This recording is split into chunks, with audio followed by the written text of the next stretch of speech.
Right, now one big topic is all about consent. There's a stray animal hit by a car, maybe rushed into the vet or emergency hospital by strangers.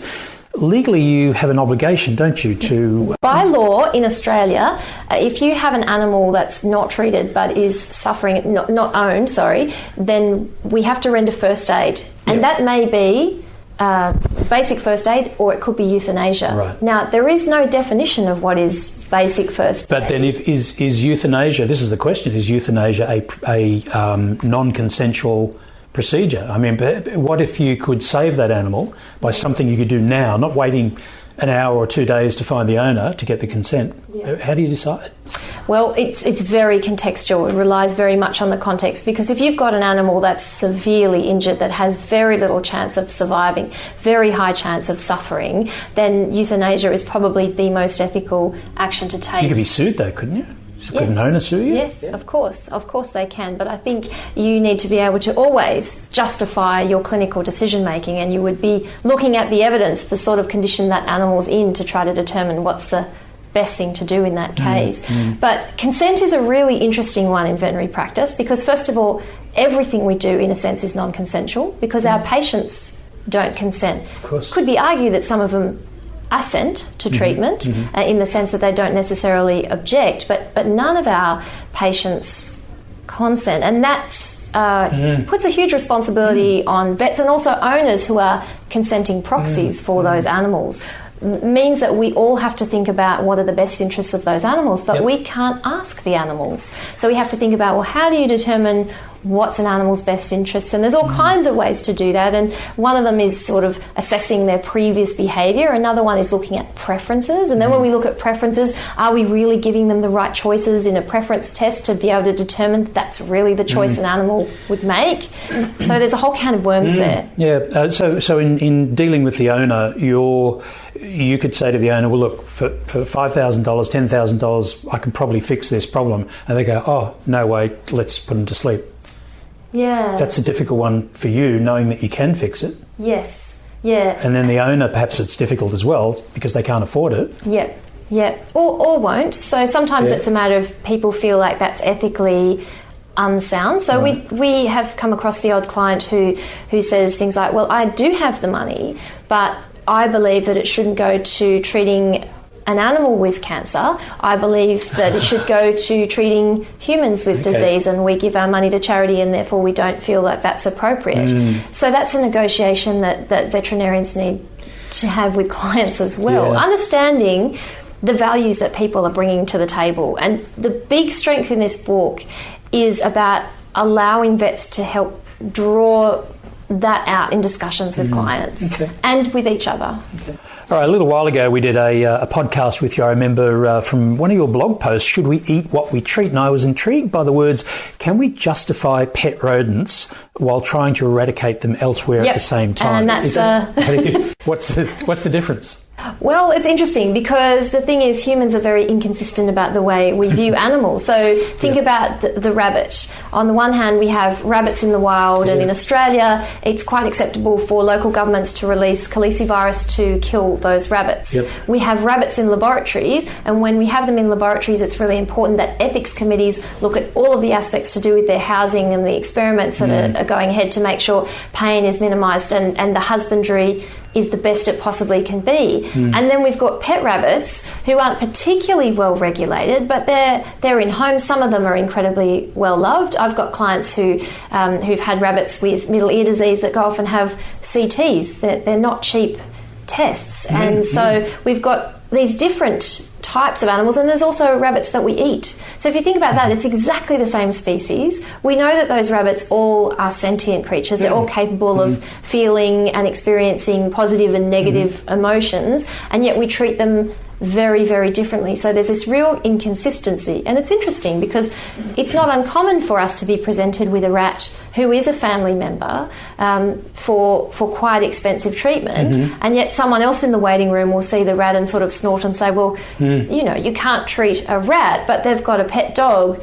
who's having exactly the same treatment. So there's a real difference in human values. I think as a veterinarian, we have an obligation to look after the welfare of animals, and if you're a companion animal vet, then you're going to be looking after the welfare of any companion, aren't you? It's hard, isn't it? It's hard, tricky, though. Hard decisions, very hard decisions, yeah. Now, what about consults with family and friends? What do you do there? What do you say? So in the medical field, it's not considered ethical to treat your family and friends, but in veterinary practice, this happens all the time. We treat our own animals, we treat the animals of family and friends and so on. And there are conflicts of interest that we need to recognise there. We also need to understand that just because someone is a family or friend doesn't mean we need to treat them differently. Sometimes they actually want to be treated just like we treat any other client. So that's something that we need to negotiate, but it can certainly be an ethical minefield. And when we were looking at this, we came across veterinarians who had actually instituted blanket rules. They would not treat family and friends animals, usually after several years of getting text messages at 3 a.m. And deciding that that's not acceptable to them. Or you meet a friend at a party that says, oh, by the way, Anne, can you just help me? Yeah. Oh, look, hi over there. That happens a lot. In Chapter 8, Errors and Complications, there's a drawing with the vet and the client in consult with a dead bird on the table, and the vet's saying, I can't say sorry for legal reasons. Then the next frame shows an angry client storming out saying, she couldn't say sorry because she doesn't care. Does this really happen? Yes, it does. And so I actually designed that cartoon. I didn't draw it because I'm can't draw anything. It's a great concept. It's a beautiful concept. Yeah. But it's true. I think that for a long time, people in practice have been really terrified about saying sorry because there's a sense that it's an admission of liability. When you look at the research, and again, with this book, we weren't just thinking about philosophical ideas. We're looking at as much evidence as possible for each scenario. The evidence in human medical literature suggests that you can say sorry, and in fact, if you don't say sorry because you're worried about admitting liability for an error, the client is likely to feel you're withholding that apology because you just don't care, or you're caring more about your own interests than of theirs and their animal. So I think one of the things that we've learned is it's very important to be able to admit when an error has occurred, not just for the sake of the client who's been affected and the sake of the animal, for the sake of the whole team so that things can improve, but also generally for trust in the profession as well, and to learn and to make sure that the same errors are not perpetuated. And if we can get to a point where we change our culture from a culture of blame, i.e. blaming the individual who mixed up the medication or amputated the wrong leg, for example, to a culture of learning where we look at the system that allowed that error to take place, I think that we can really improve animal welfare hugely.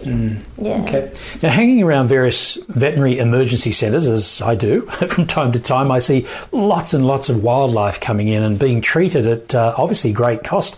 What are the ethics and legalities of treating wildlife? Right. So quite often this is pro bono work done by veterinary hospitals and veterinary clinics, and there's also questions about how effective that treatment is, how appropriate it is, whether you should be treating a wild species just the same way you would treat a dog or cat, for example, because these are animals who aren't domesticated, who can become incredibly stressed in confinement if not treated appropriately. So there's a whole lot of issues around wildlife, and there is that issue of who ultimately takes responsibility, because there's very few resources. There are some, but there are very few resources in Australia for veterinarians who are looking after wildlife, and so that is a big burden on those clinics, and it's a decision that practices often need to make. One of the things that's suggested in our book in relation to wildlife and other, I guess, regular cases that you might see. So you might be in a clinic that gets a lot of stray animals, or you might be in a clinic where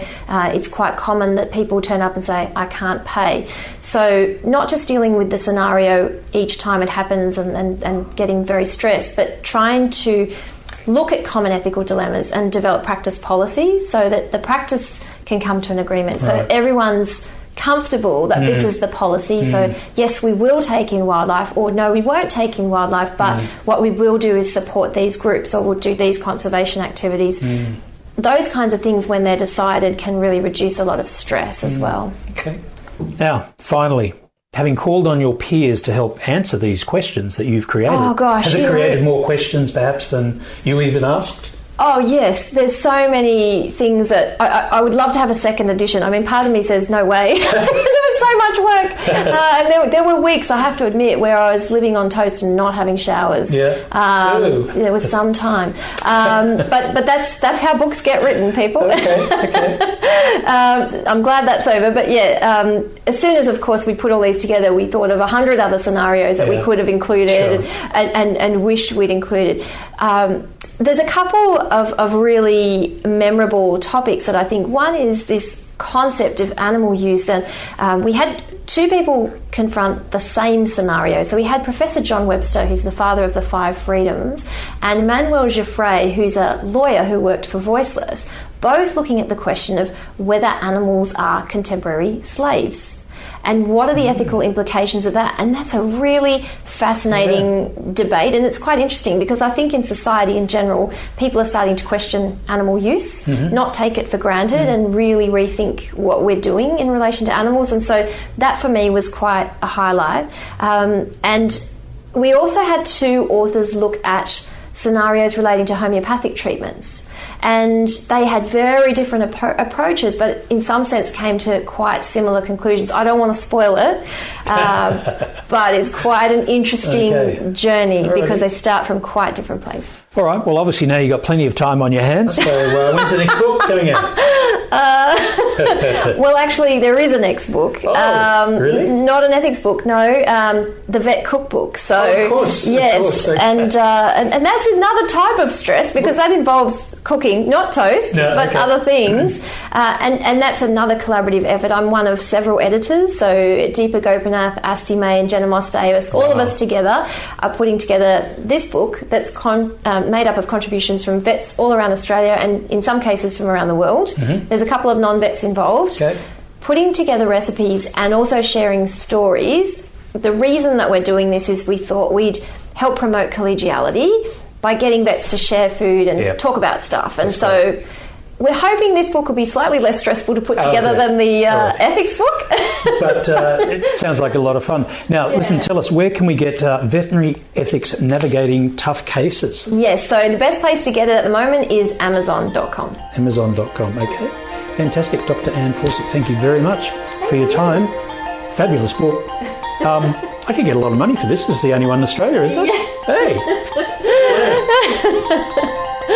Thank you.